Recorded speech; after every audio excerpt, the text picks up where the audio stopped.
Hello there, welcome back, make yourself at home. Today I'll be covering Terratech, a game about making the most grotesque eyesore of a vehicle you can think about to absolutely destroy your opponents. From tanks, to helicopters, to whatever this is, there are plenty of ways you can build your dream vehicle.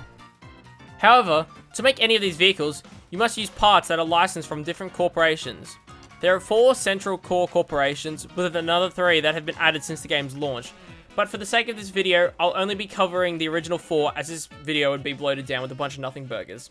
Anyway, we start with the Galactic Survey Organization, or GSO. It is your standard run-of-the-mill starting corporation that everyone begins their adventure with. They do not specialize on many things, instead specializing in having a broad range of options from all the categories to serve as a baseline for the other companies. The weapons are average, the blocks are mid for the most part. The only redeeming quality is that it contains lots of utilities that are plenty useful for every other tech you will ever make. The next one, Geocorp, contains many mining themed parts with their yellow color scheme.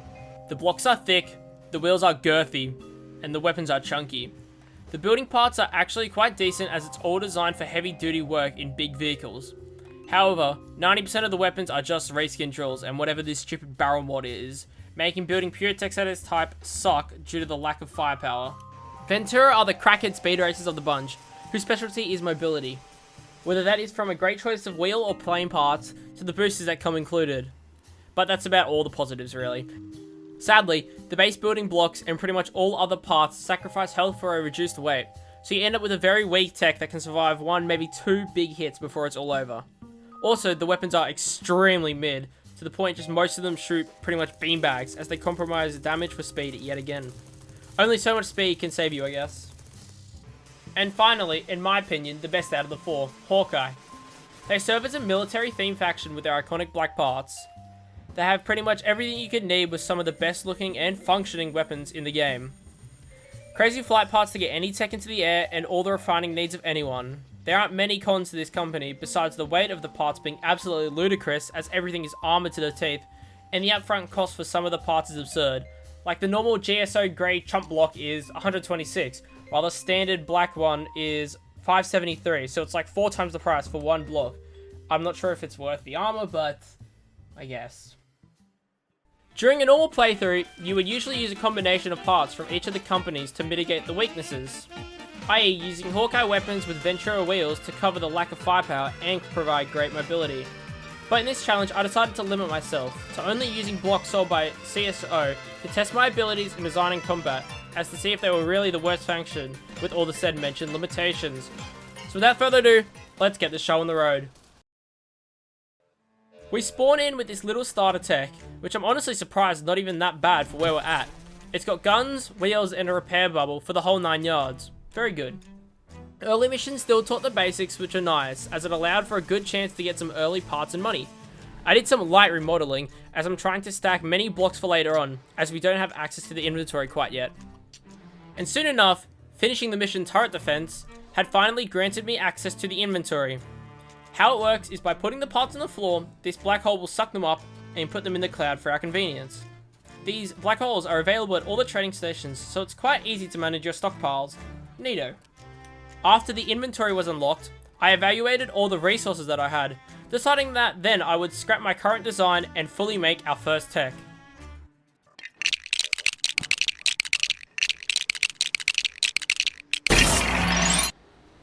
Here it is, this weird battle car thing. I'm not sure what I was thinking, to be honest. It boasts 3 main powder cannons that have splash damage capabilities, batteries that can recharge with solar power for shield and repair bubbles, and plenty of tires to get around. It's not too bad for what we've got, and it's a good solid ground to work upon, as you can only really go up, I guess. My initial goal was to rush our GSO level, as this would prove quite crucial in getting better parts, as higher levels unlock more parts. But this would take quite some time, so in the meanwhile, I unlocked our next license which we needed to max, which was Geocorp, as this allowed me to start stacking XP for that company. I continued to complete missions, while collecting the loot along the way that gets delivered from the mission complete, even unlocking a remote storage unit that allows me to place it down and collect all the nearby blocks and put them straight into my inventory, just like the ones at the trading post. The SCU does collect every company's block, even if I can't use it at the time, but I have a use for those later, so stay tuned. After completing some of the more of the main quest, it then hit me. the mission Sam Site Ridge was unlocked, something I had been waiting for. This is a crucial mission that would make or break this run, as it had a very important part that I wanted. To make sure I was fully equipped, as with the new assortment of wheels and other parts I unlocked, I thought it was time for another redo of the whip. It served us very well, this guy, but the space was getting very limited for additional firepower, as I needed something that could platform all my needs. Constantly adapting and improving on previous designs is a core feature of this game that I'll be exploiting for lucrative gains. Featuring 2 new forward-facing mortars, big muddy wheels, and even more pounder cannons than before, it is a new improved Chungus car, with improved mobility, space, and power storage. The new wheels allowed for easier travel over hill crests, with the mortars providing ample splash damage in the forward-facing direction. And the increased batteries mean I could be in combat for longer without sustaining too much damage to my blocks or their health. These new upgrades would all be tested in the mission Sam Site Ridge. A rogue surface-to-air missile site is apparently shooting down friendly techs, and we are tasked to stop it. To destroy it, we must remove its shield generators on the rim of the ridge. This is a very important fight, as the SAM site has a set of 2 crazy powerful missiles that would prove very important in this run, as they're straight busted. I mean, what type of missile does a 45-degree snap midair and traces with walls? Anyway, the first charge goes down, then the second, and then the third without a hitch. So all that was left was the SAM site in the middle. I decided to charge up quickly and then send it in, because what could possibly go wrong?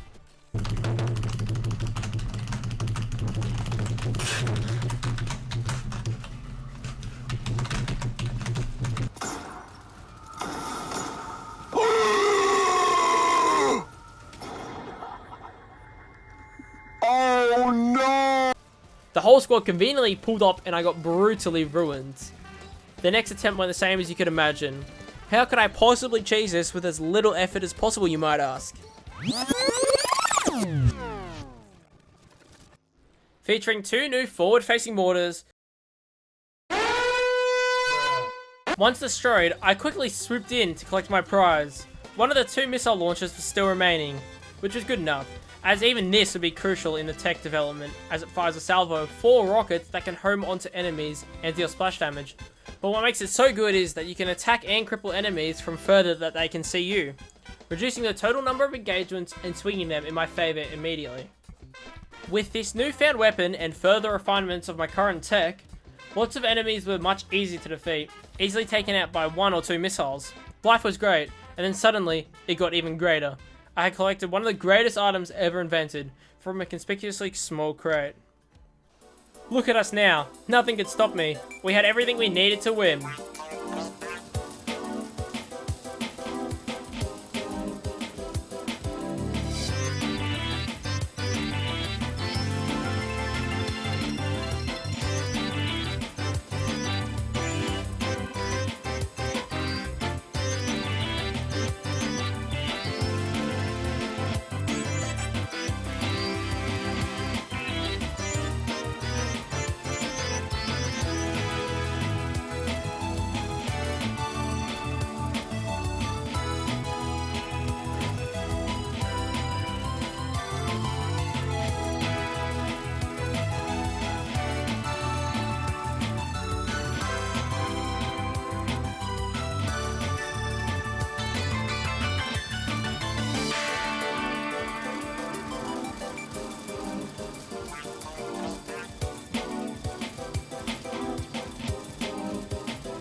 Along the way, I unlocked our 3rd license from Ventura, again allowing me to collect XP for them. And moments later, I unlocked our final main company, Hawkeye. So now I could complete missions from all 4 leading companies and collect and gain XP to progress them to our max level. And now it was time to start running up some missions for each of the factions to finally start progressing the main achievement.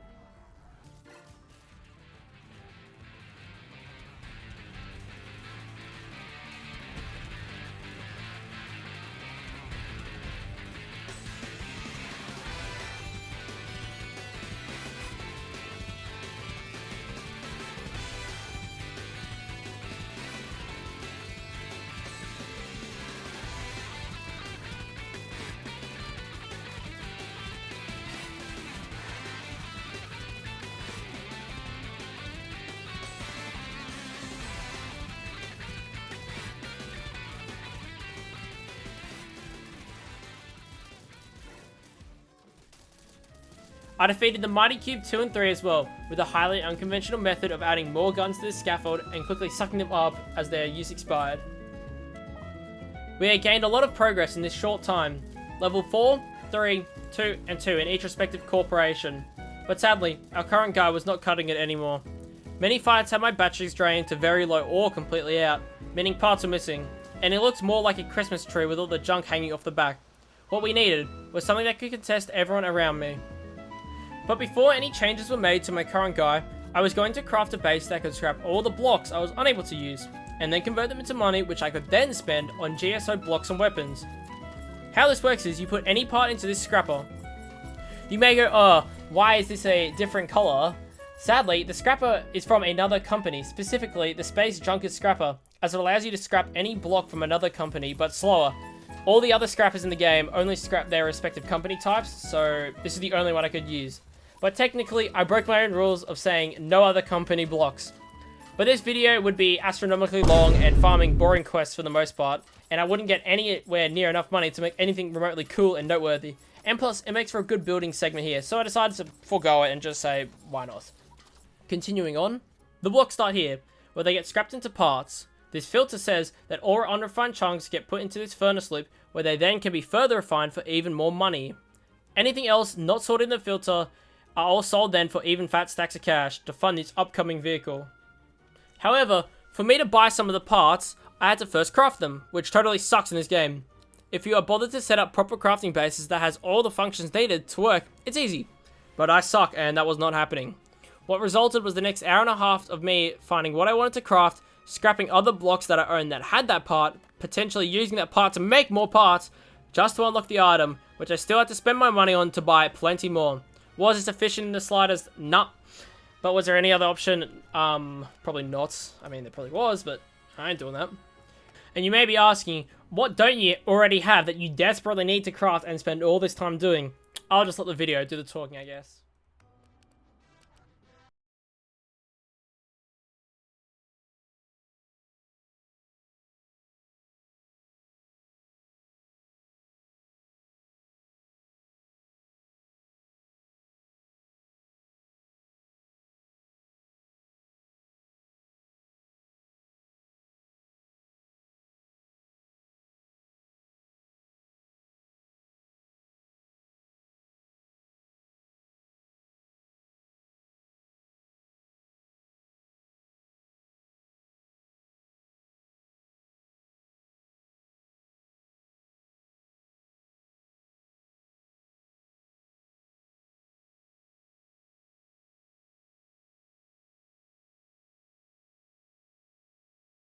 Plenty of refinements and minor changes, she was finally ready.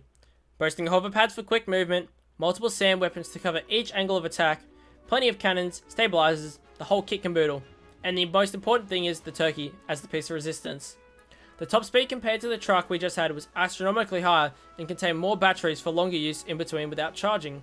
So far, I never named any of my other techs, but this was special, so I saved it and it gave me the option. Would I choose something cool, something philosophical? Big Nuts 43. And off to the races we went. With the new Big Nuts, combat became way easier, allowing me to farm up more missions even quicker to get more XP. I could hover into combat and use the stabilization on it to keep me level, allowing for greater angles of attack of my secondary weapons. I kept retrofitting it along the way with new parts and including more weapons, boosters for quick speed bursts. However, it all changed instantly when I got the one thing I had been waiting for this entire time, ever since I started this single run. In the middle of the night on a random mission, this happened.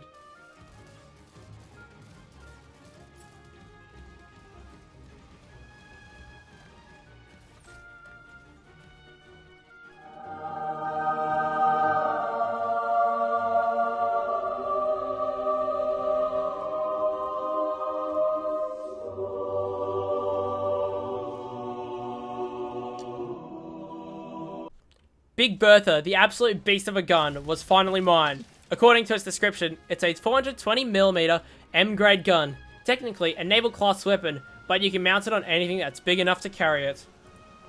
And you bet I was going to mount this thing anywhere, so I made room and slammed it on top. Honestly, it was pretty useless up here as it had no way to gimbal on the spot or direct its fire, but how cool is it? Big Nuts was serving me great. It could eliminate most targets at ease and provide mobility to get around. Although there were cracks starting to show in its performance. It lacked elevation power. It really struggled to get up basic hills, as the hover pads could only provide so much vertical thrust.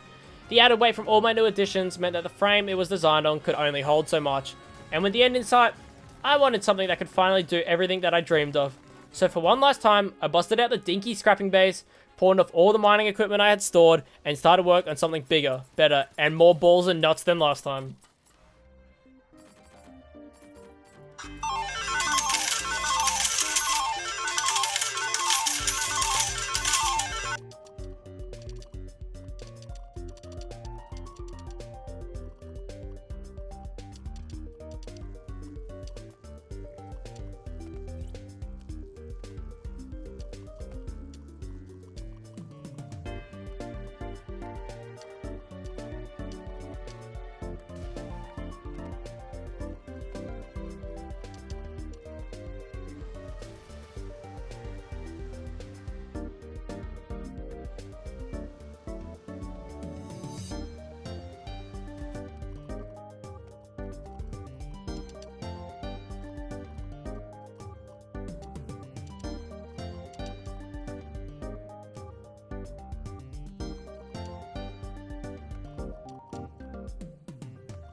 Here it is, the absolute pride of the fleet, featuring Big Bertha as the main cannon, supplemented by 6 other secondary turrets, 4 missiles on each side, and enough small caliber weapons to supplement in-between fire. She was here. Compared to the previous one, I ditched the bottom part that was on the last one, and made the base platform all on one level mostly, containing 2 rails where the hover pads were, with more this time to accommodate for the increased weight. The important components were housed in the very center to reduce direct fire where they could chain react easily, and plenty of decorations were added in between. Color was added to crucial parts, and then finally, it was ready for deployment. Now again, for the most important thing, the name. Again, it would be something noteworthy for a mighty vessel.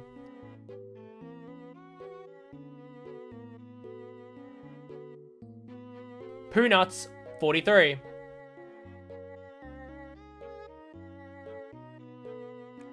With greatly improved firepower mobility, there was a test I could do to prove its worth.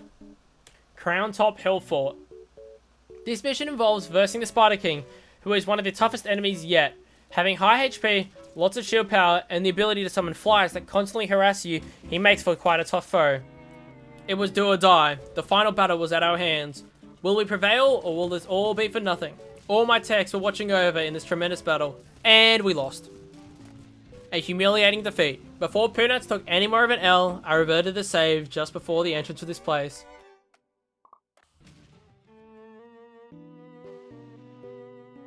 The next time, I utilised the park the bus method this time, having my broadside focus where I had more firepower involved, as sitting in the middle meant I got engaged from every single angle and my guns could only target so many enemies. Would I succeed this time? Would it all be for nothing, or would we end up in the exact same fate? So he decided to charge straight into me where my guns were inside his shields and I one-shot him. GG, too easy, I guess. Now we were 5, Max, 2, and 3 in each respective faction, so we were not that far just off our final goal. Just a bit more grinding and it should be there, with just needing to max GSO, Ventura, and Hawkeye. So for one last time, cue the montage.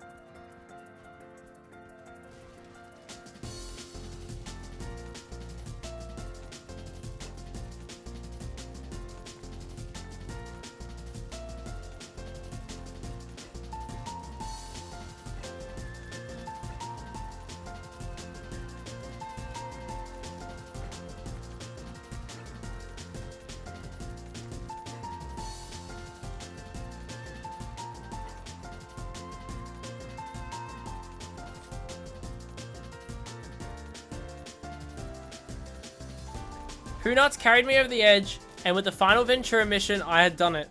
Using mostly GSO parts, I had fully maxed out the 4 core starting corporations. If you're seeing this, then thanks for watching to the end. It means a lot to me. It was an absolute blast to produce this video. Leave a like and subscribe if you truly enjoyed this video, as it was a lot of man hours into this one. And let me know what you enjoyed or would like to see done differently in the comments. I'll read them and all feedback is appreciated, good or bad. So again, thanks for watching and I'll see you next time.